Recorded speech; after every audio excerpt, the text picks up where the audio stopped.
So a lot of people ask me, what do I do? What do I do when I'm not soloing? How do I accompany other players while they're soloing? And I say, don't do it. And then I say, no, actually, there is a good way to do this. But first thing you should know is stay out of the way. It's not absolutely necessary, especially if you have at least one rhythm guitar player, somebody handling the chords. You don't need to do anything, and it can be easy to do too much. That said, there are some things you can do. If there's room, and always use your ears and use your eyes and make sure that the people you're playing with are receptive to this. If there's room, you can play some double stops.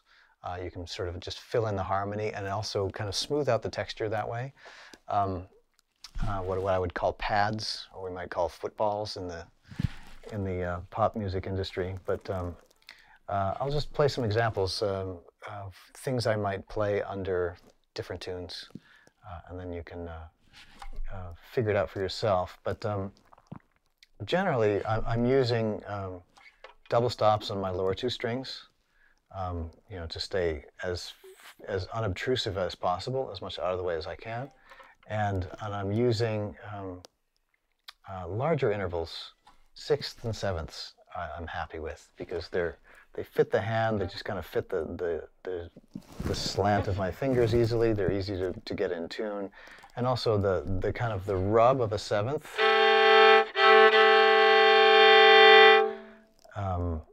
tends to imply more than is there. If you're playing thirds, for instance,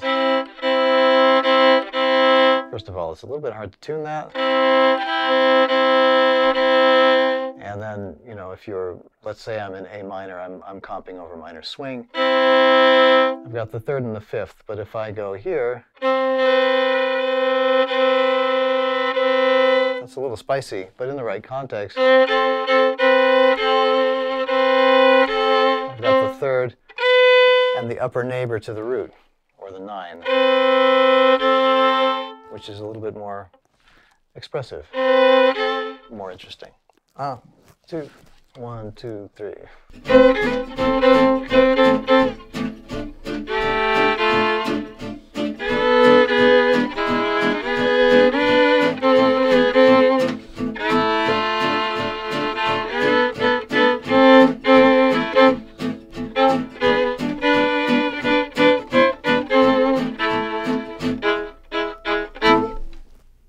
So here's a little comping on Honeysuckle Rose. 1, 2, 1, 2, 3, 4.